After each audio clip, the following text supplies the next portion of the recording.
Welcome out here to Queen's Quest. I decided to give you guys a practice round at Eureka Lake.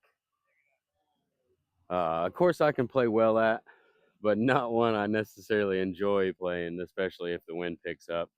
But nonetheless, here we are, getting ready for the Discraft Ledgestone Open presented by Zuca.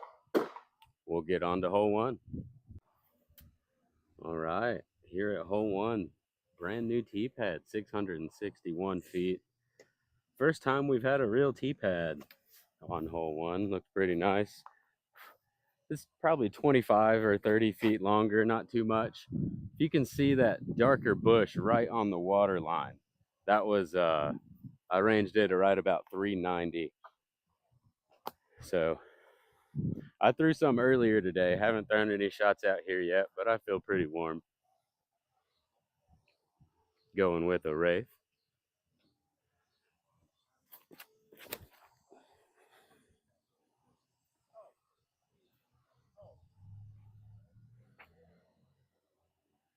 Yeah, just what I wanted. We'll move on with that one.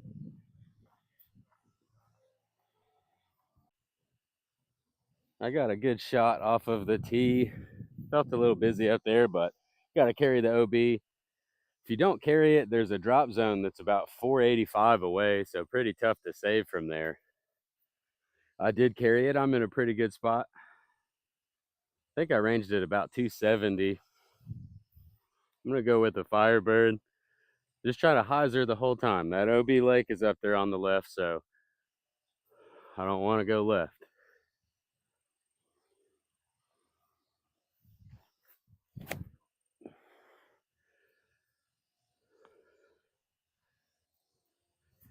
Not too terrible. I'd like to trust it out to the left a little more than that with that much hyzer, but I think I'm circle's edge or just inside. Right about 30 feet. Putting uphill with downhill towards the OB right after it. Ideally, first putt of the round, you'd like to be closer, but a birdie looks good.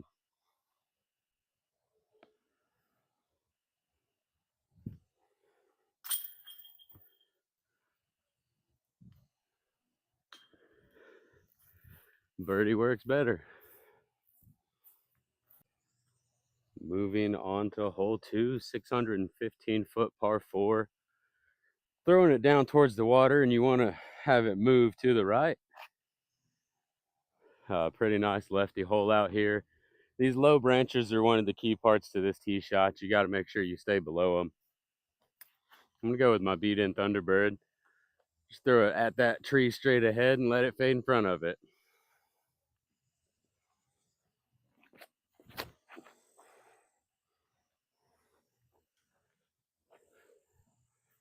Those are the low branches. If I threw it where I wanted to, it was going to make it below them. I believe that's still the right shot to throw. So with that tree kick, I ended up about 370 away. Good drive's going to put you 100 feet closer, so a 270 approach would be a lot easier. You can see the OB stakes all the way down the right side as well as the lake on the left. I'm going to go with stable Thunderbird because of the lake on the left. See if I can still get up and down for a birdie look.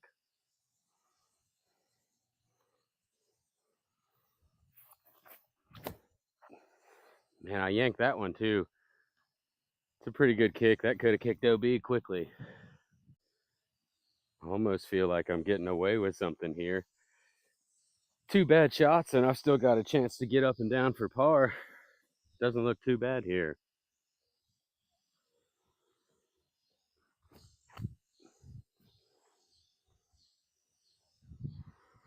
AVR X3. Up here, probably about 15 feet now for par. Don't worry about these spray paint. I believe it looks like it's for some type of cross country, probably. On to hole three, our first par three of the round. 293 feet.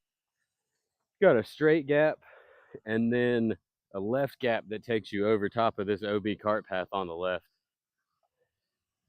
I take both, kind of dependent on wind.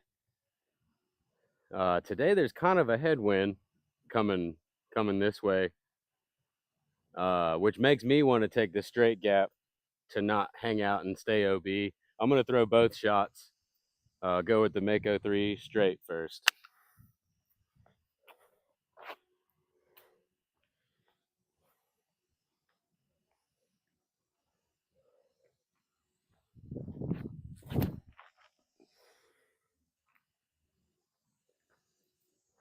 Yeah, just missed the last tree. That'll be great.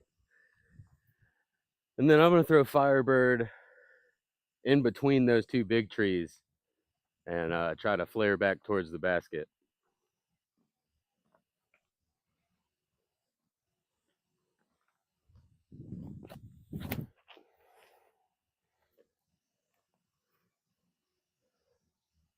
Yeah, that one was great as well. Love to just keep those shots on repeat. Got Mako 3 bullseye short. And Firebird bullseye right. On to hole 4. And this is where we start getting into those holes that, don't quite look like those first 3 in a lefty's perspective, attackable and birdieable. This one is birdieable and attackable, but there's OB all the way down the right side. Quite dangerous. You see the Mando tree over there on the right, and then the big tree in the center to the left of that.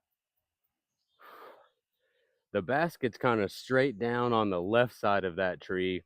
Typically, if I go left of that tree, I end up fading out to the right and going OB, kind of regardless of how flippy I throw. So I try to throw a slight turnover that doesn't turn too much because it'll cut roll OB. I'm going to go with my beat-in Mako 3 first, see if I can throw it how I want to.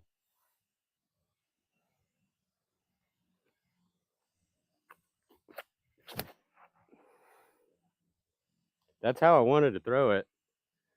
It's starting to fade out. It looks great. It looks great. I'm not going to throw again. I might be OB. I'm not OB. This is absolutely the best drive I've ever thrown on this hole. I'm not OB. You can see I'm close. It's like maybe 5 feet, 4 feet. But that also puts me close to the basket. Very nice birdie. On to hole 5. 476 foot par 3, one that I will absolutely not birdie. It's the baseball hole. Big righty hyzer over top and around the outfield. I throw a very short, it keeps having to get spikier. There's an OB line on the right side once you cross over the outfield fence that seems to keep getting tighter. I haven't walked it yet, but it looks pretty tight this year. So I guess my hyzer is going to get shorter. I'm just trying to land in bounds and avoid the drop zone.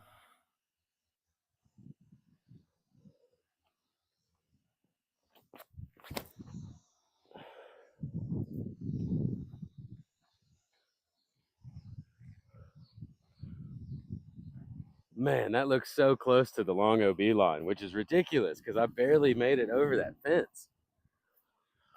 I'm going to leave it at that, though. We'll see. Oh, I was just barely in bounds there. You can see I'm sitting on the line. If I wasn't in bounds, there's a drop zone that's about 350. It's still a turnover, so not a great spot to be, but I'm going to throw a Colt. I'm probably just inside 250 here, trying to get up and down for par.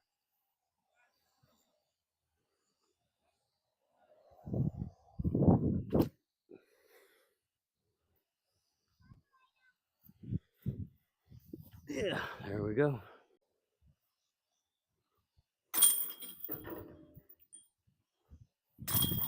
Well played for me. I'll take a 3 all day. We're on hole 6's green with the fairway behind me here.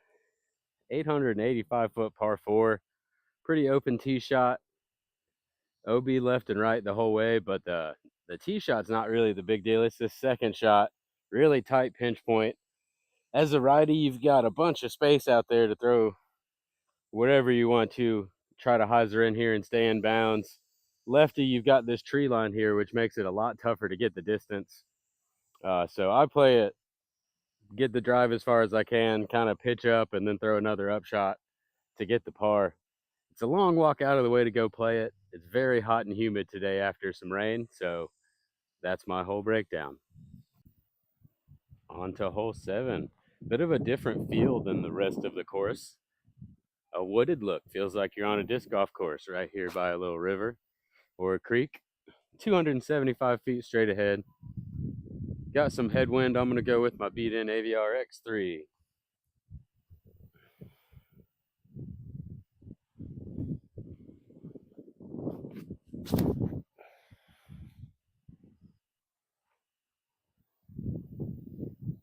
It's what you want.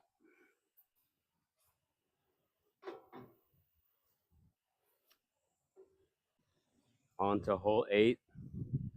793-foot par 4. Got a gap to hit about 280 feet away and still carry some distance after that if you want to approach for a birdie. A little bit of headwind still. I'm going to go with that 2021 Star Wraith of mine.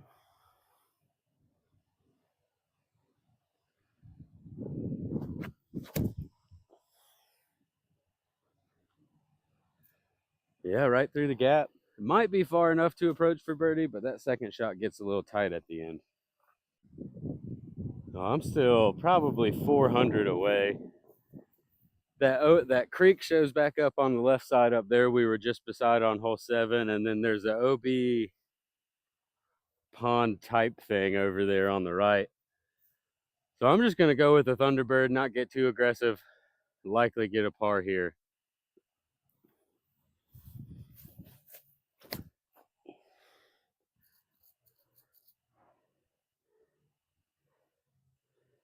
Well, I was supposed to land in the middle over there on the left. We'll see if there's a line through there or not. I stayed short of the OB though. Well, I did stay short of that OB line, but not by as much as I expected.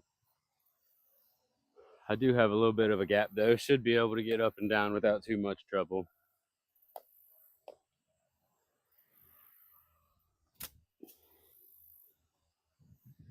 In the bullseye. Here we are at the bridge hole, hole 9. 354 feet, par 3. Got to carry a lot of OB and then make sure you don't fade right, which a lot of people don't have an issue with. You don't want to fade too far left either. It does get OB, but there's more space that way. The wind should be playing right to left, but coming through this bridge, you always get a little bit of headwind as well. I was going to try mid-range, but with that little bit of headwind, I feel like I'm going to disc up to a Firebird to start.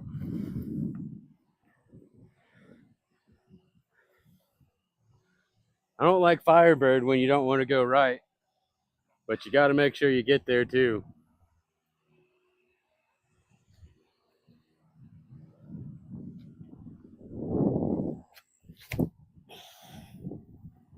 Yeah, definitely going to go right. Not sure it even got there.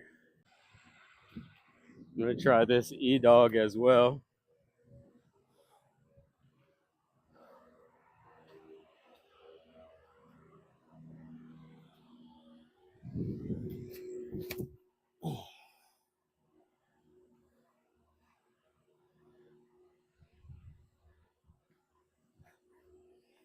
Goes too far. Lovely.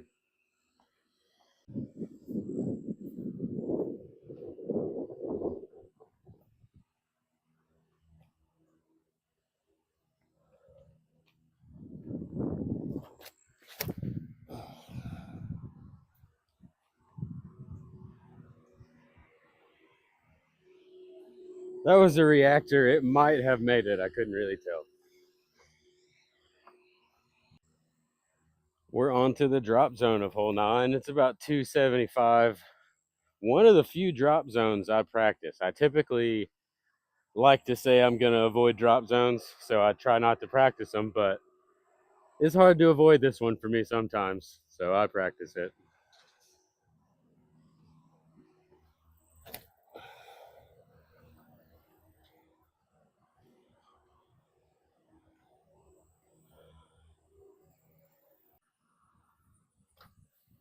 The reactor was in bounds. It was the original first shot I was going to throw. That headwind just threw me off, so I think I know now I should throw the reactor.